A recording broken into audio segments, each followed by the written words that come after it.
Good morning friends, আপনারা সবাই কেমন আছেন? আশা করছি খুব ভালো আছেন। আমিও ভালো আছি, আমার পরিবারও ভালো আছে। আর আমি আজকে মানে ইন্ট্রোটা ফেস ক্যাম দিয়েই শুরু করলাম। মানে আমি আজকে ভিডিওটা আপনাদের সঙ্গে সামনাসামনি কথা বলে স্টার্ট করলাম। আজকের ভ্লগটা হচ্ছে একটু আলাদা হবে।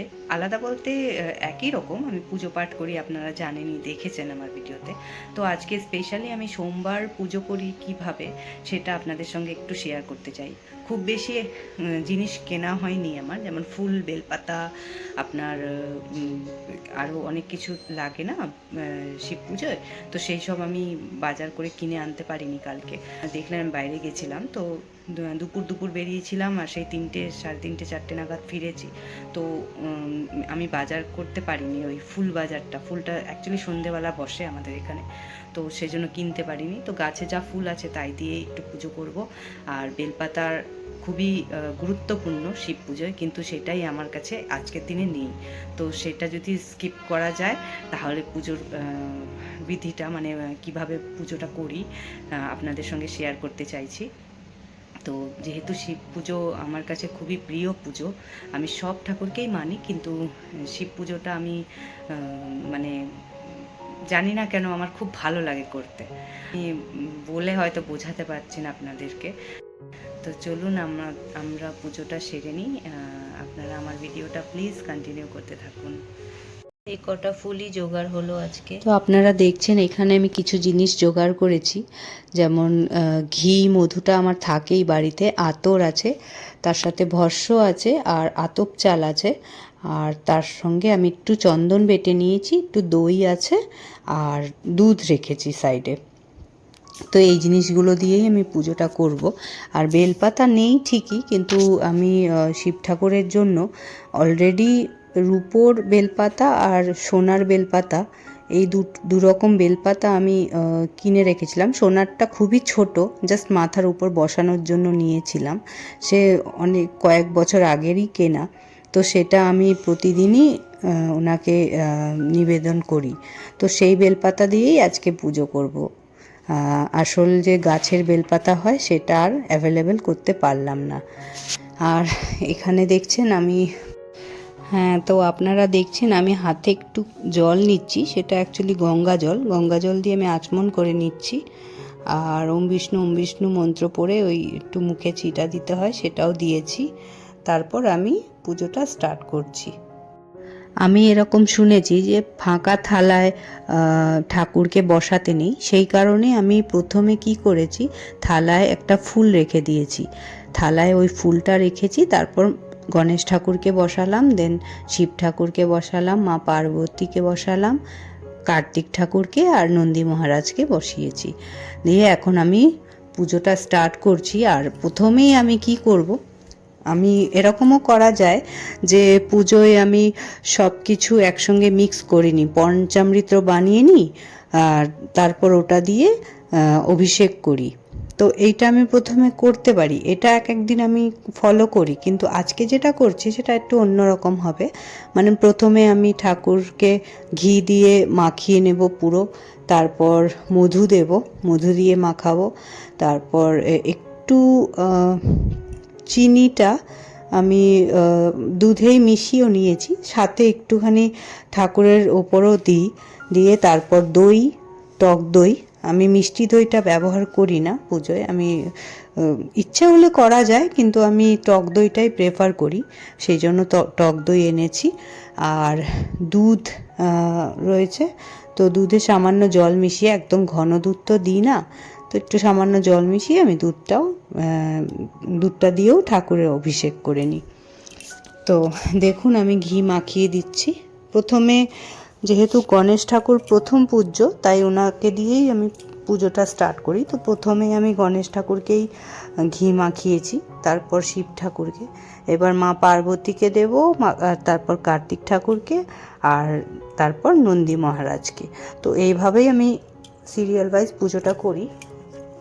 আর দেখে নিন আমি কি কি মাখাচ্ছি, আপনাদেরকে তো আমি বলেইছি যে প্রথমে ঘি দিয়ে, তারপর মধু দিয়ে, এভাবেই আমি, তারপর একটু চিনি, দই আর দুধ, দিয়ে স্নান করাই। আর গঙ্গা জল শেষে যখন স্নান করাই তখন গঙ্গা জল দিয়ে স্নান করালে খুব ভালো, কিন্তু আমার কাছে গঙ্গা জল অল্প ছিল, যেটা যেটা মানে কি বলে আচমন করার জন্য রাখি, তো সেই জন্য আমি গঙ্গা জলটা আজকে ব্যবহার না করে নর্মাল জল দিয়ে স্নান করাচ্ছি। তো আপনারা এটা দেখতে থাকুন, ভিডিওটা ভালো লাগবে আশা করি। তো আমি ঘি মাখানোর পর মধু দিয়ে মাখালাম, তারপর সামান্য চিনি দিলাম আর এমনি দই দিলাম, টক দই। তো টক দইটা যখন দিচ্ছিলাম তখন ভিডিওটা না পজ করে আমি অন করতে ভুলে গেছিলাম, যে কারণে ওইটা আর দেখাতে পারলাম না আপনাদের। কিন্তু দইটা অলরেডি আমার চড়ানো হয়ে গেছে, এবার আমি একটু মাখিয়ে নিচ্ছি গায়ে। দই মাখানোর পর দুধ দিয়ে অভিষেক করব, তারপর জল দিয়ে অভিষেক করব। তো অভিষেক করে নেওয়ার পর আমি কি করি, ঠাকুরকে একটা শুদ্ধ বস্ত্র দিয়ে মুছে নিই গাটা, তারপরে মুছে নিয়ে ওতে ঠাকুরের গায়ে আতর মাখিয়ে দিই। তো আতর মাখিয়ে তারপরে চন্দন দিয়ে ওনাকে করি, তিলক লাগিয়ে দিই, দিয়ে তারপর আমি ওনাকে ফুল, বেলপাতা, তারপর আপনার কি বলে ফল বা মিষ্টি যা হোক ওনাকে আমি নিবেদন করি। তো এইভাবেই আমার পুজোটা হয়, আপনারা পুজোটা এনজয় করুন। কয়েকদিন আগে আপনারা দেখলেন আমি 16 সোমবার পুজোর উদযাপনের ভিডিও ছেড়েছিলাম। তো সেই ভিডিওতে আপনারা দেখলাম আমি গরুকে খাওয়াচ্ছি, সেই ভিডিওটা আশা করি থাম্বনেল দেখেই বুঝতে পারবেন। তো এরকম মানে 16 সোমবার পুজোটা প্রতি বছর একবার করে করলে 4 মাস টানা, 16 সোমবার মানেই হচ্ছে 4 মাসের পুজো। তো সেটা যদি করা যায় প্রতি বছর তাহলে খুবই মানে ভালো, সেটা ভালো সুফল পাওয়া যায় এর ফলে। তো সেটা যারা করতে পারে তাদের ভালো, আমি তো প্রতি বছর করতে পারবো কি না জানি না, কিন্তু যখন করি তখন মন দিয়েই করি 4 মাস টানা। তো এই 16 সোমবার পুজোর যদি নিয়ম আপনারা জানতে চান আমাকে অবশ্যই জানাবেন। আমি যেহেতু এই পুজোটা অনেকবার করেছি তাই আমার কিছুটা আইডিয়া আছে, আপনাদেরকে আমি হয়তো বলতে পারবো। আর আমি জানি আপনারাও জানেন এই বিষয়ে কিভাবে করতে হয়, তবুও যদি আপনারা আমার থেকে কিছু জানতে চান অবশ্যই আমাকে কমেন্টের মাধ্যমে জানাবেন, আমি আপনাদেরকে উত্তর দেব। কিংবা আপনারাও যদি কিছু জানেন ঠাকুরের ব্যাপারে কিছু স্পেশাল যেটা আমি হয়তো করে থাকি না, তো সেটা আমাকে জানাবেন, আমাকে বলবেন, আমিও সেটা চেষ্টা করব ফলো করার। তো এখানে দেখছেন আমি ঠাকুরকে মুছে ঠাকুরের গায়ে সঙ্গে সঙ্গে আতর মাখিয়ে দিচ্ছি, আতর লাগিয়ে দিচ্ছি।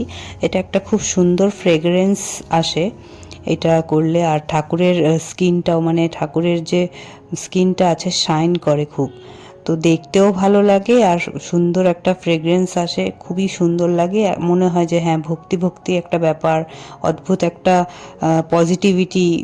পজিটিভ ভাইব ফ্লো করে সেখানে, খুবই ভালো লাগে। সেই জন্য আমি আতর সবসময় বাড়িতে রাখি, মানে ঠাকুরকে স্নান করিয়ে যদি আতর লাগানো যায় তো একরকম কি বলুন তো, আমরা স্নান করে ক্রিম লাগাই, লোশন লাগাই, ওই টাইপের বলতে পারেন, যে ওটা লাগানোর পর স্কিনটা খুব সুন্দর থাকে, সেরকমই ঠাকুরের গায়েও আতরটা লাগিয়ে দিতে হয়। আর এদিকে দেখলেন আমি ঠাকুরকে যেই পাত্রে রাখি সেই পাত্রটা প্রথমে জল দিয়ে একটু ধুয়ে নিলাম, আর বৃহস্পতিবার করে আমি বিশেষ করে মেজে নিই। তো আমি এমনি নর্মাল জল দিয়ে প্রতিদিনই ওটা ধুয়ে নিয়ে প্রথমেই ফুল রেখে দিলাম, ফুল রেখে কিংবা বেলপাতা, ফুল যাই অ্যাভেলেবেল থাকো একটু রেখে তারপরে আমি ঠাকুরকে ওখানে স্থাপিত করি, বসাই। তো গণেশ ঠাকুর, শিব ঠাকুর, মা পার্বতী, কার্তিক ঠাকুর আর নন্দী মহারাজ, মোটামুটি আমার এনাদেরকে এই স্নান করে অভিষেক করিয়ে এনাদের আতর ঠাতর লাগানো হয়ে গেল। এবার আমি বসিয়ে দিচ্ছি।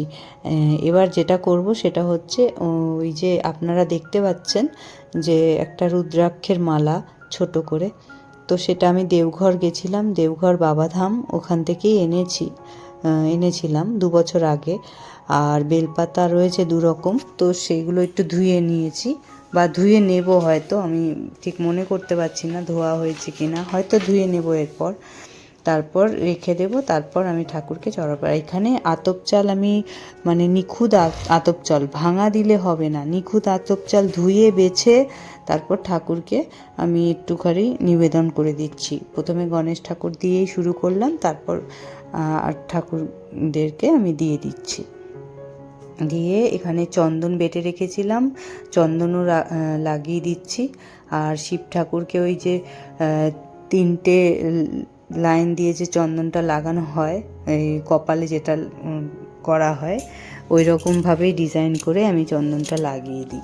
আর যদি আপনারা কখনো বেলপাতা বড় সাইজের চড়ান ঠাকুরকে, তো আপনারা যদি ওই বেলপাতায় সোজা পিঠে যদি শ্রীরাম লিখতে পারেন চন্দন দিয়ে, আর ওই সোজা পিঠটা শিবের মাথায় টাচ করাতে পারেন, তাহলে সেটা খুবই শুভ। মানে শিব ঠাকুর তো শিব ঠাকুর শ্রীরামকে খুবই মানেন মন থেকে, ওই কারণে শ্রীরাম যদি লিখে ওনার মাথায় সেই বেলপাতাটা চড়ানো যায় তাহলে খুবই ভালো। আর 3টে পাতার বেলপাতাতে 3টে পাতাতেই যদি শ্রীরাম লেখা যায় তাহলে তো আরোই ভালো, খুবই ভালো। তা আমার কাছে আজকে তো বেলপাতা নেই, কখনো সুযোগ হলে বা ইচ্ছে হলে আমি এটা করতে সবসময় মানে করার জন্য প্রস্তুত থাকি। তো আপনারা দেখলেন আমি একটু ভস্য দিয়ে দিয়েছি শিব ঠাকুরের গায়ে। আর এদিকে বেলপাতা 2 রকম আছে, তো সেই দুটো ধুয়ে নিয়েছি, আগে ধোয়া হয়নি তাই ধুয়ে নিয়েছি। দিয়ে শিব ঠাকুরকে সাজিয়ে দেব। প্রথমে গণেশ ঠাকুর দিয়ে যেহেতু শুরু করব, তাই ফুলটা প্রথমে গণেশ ঠাকুরকে চড়াবো, তারপর বাদবাকি ঠাকুরদের চড়াবো।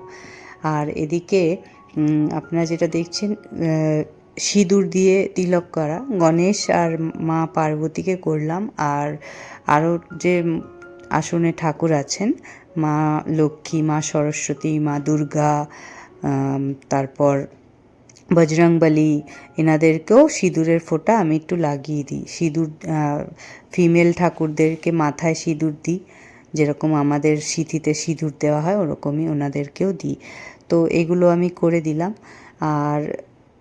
আর অন্য কোনো ঠাকুরকে সিঁদুরটা আমি লাগাই না, যে ঠাকুরকে সিঁদুরটা লাগাতে হয় সেই ঠাকুরকেই দিয়ে দিই। আর বড় মাকেও দিই, মানে গুরুদেবের পাশে বড় মা বসে থাকেন, ওনাকেও আমি সিঁদুরটা লাগিয়ে দিই সিঁথিতে। তো দিয়ে আমি এখন দুব্ব চড়াচ্ছি। দুব্বটা আমি নিজেই মানে লাগিয়েছি ছাদে, আপনারা দেখেছেন আমার এর আগের ভিডিওতে। তো সেখান থেকে আমি দুব্ব কটা বেছে নিয়ে এসছি। তো গণেশ ঠাকুরকে আর শিব ঠাকুরকে দুব্বটাও চড়ালাম। খুব ভালো এটা দূর্বা চড়ানো।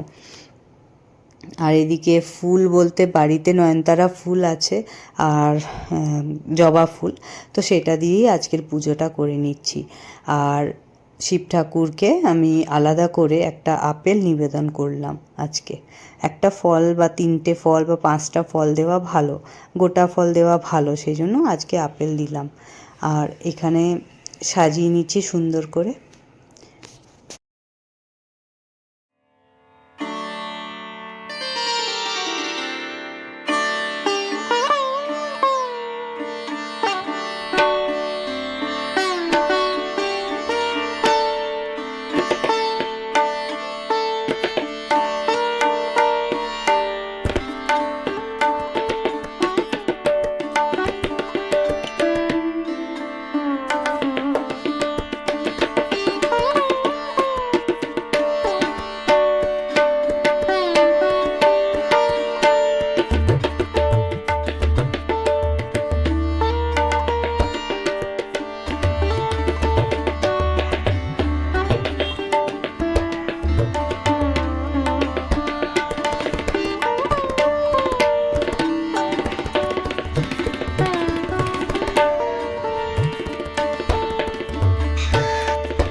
তো আমি সারা ঘরে কর্পূরের এই যে ইয়েটা আছে, তাপটা আছে, সারা ঘরে দেখিয়ে দিলাম। আর এখন মেয়েকে দেখিয়ে দিচ্ছি, একটু দিয়ে দিচ্ছি। প্রতিদিনই যেটা করে থাকি আমি।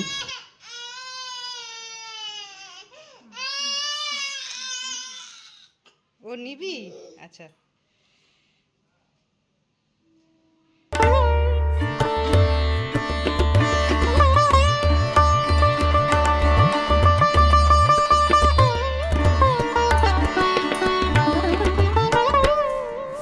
তো বন্ধুরা, এটা আমি সন্ধেবেলার ভিডিও নিয়ে চলে এসেছি। সন্ধে হয়ে গেছে, এবার সন্ধে দিয়ে দিয়েছি।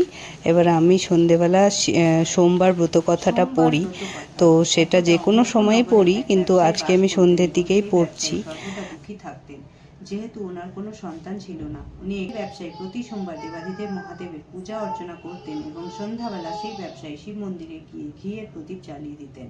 মাতা পার্বতী সেই ব্যবসায়ীর দুঃখ দেখে তার ইচ্ছে পূরণের জন্য দেবাদিদেব মহাদেবকে বললেন এবং তাদের মনস্কামনা পূর্ণ হয়। তারা এই পৃথিবীতে নানা প্রকার সুখ ভোগ করে। ব্রত কথাটা পুরোটা আপনাদের শোনালাম না। আপনাদের যদি জানতে হয় এটা, তাহলে আমাকে অবশ্যই জানাবেন। আজকের জন্য এই অবধি থাক বন্ধুরা, আবার দেখা হবে নেক্সট ব্লগে। আপনারা সবাই ভালো থাকবেন, সুস্থ থাকবেন। আপনাদেরকে অনেক অনেক ধন্যবাদ যে আপনারা আমার এই ভিডিওটা দেখলেন। আর আমার এই ভিডিওটা ভালো লাগলে অবশ্যই লাইক করে দেবেন, চ্যানেলটাকে প্লিজ সাবস্ক্রাইব করে দেবেন।